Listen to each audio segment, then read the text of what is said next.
எனக்கு ஒரு அருமையான வெளிப்பாடு இந்த நாளிலே, இந்த வார்த்தையிலே கிடைத்தது. ஏடிஎம் மெஷின், நீங்கள் பயப்படாமல் போய் பணத்தை வித்ட்ரா பண்ணி கொள்ளுகிறீர்கள். உங்கள் தேவையும் சந்திக்கப்படுகிறது. உங்களுக்கு பயம் இல்லை. ஏன்? பணம் அங்கே டிபாசிட் பண்ணப்பட்டிருக்கிறது. இலகுவாக வெளியே எடுத்துக்கொள்ளுகிறீர்கள், வித்ட்ரா பண்ணுகிறீர்கள். அந்த அதிசயம்தான் இந்த மறு வாழ்வு அடையும். இந்த இதனாலே நாங்கள் born again ஆகி கிறிஸ்துவுக்குள்ளே எங்கள் வாழ்க்கையை ஆரம்பித்து அந்த புதிய சிருஷ்டி ஆன உடனே உங்கள் ஆவியிலே பரலோகத்தின் சகல நன்மைகளும் வைக்கப்படுகிறது.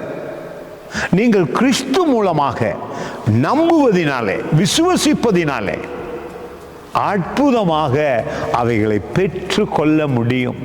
அதுதான் பாருங்கள், இந்த வார்த்தை சொல்லுகிறது மார்க் புத்தகத்தில 11ஆம் அதிகாரம் 24வது வசனம், ஆதலால் நீங்கள் ஜெபம் பண்ணும்போது எவைகளை கேட்டுக்கொள்வீர்களோ அவைகளை பெற்றுக் கொள்வோம் என்று விசுவசியுங்கள்.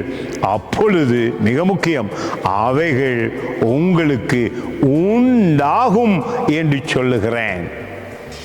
மெஷினிடத்திலே அல்ல, அதற்குள்ளே வைக்கப்பட்டிருக்கிறது. அந்த பணம் உடனே உங்கள் கரங்களுக்கு வருகிறது. உங்கள் தேவைகளும் சந்திக்கப்படுகிறது. வியாதியில் இருந்தால் சுகத்தை இப்பொழுது கிறிஸ்துவுக்குள்ளாக வித்ட்ரா பண்ணி கொள்ள முடியும்.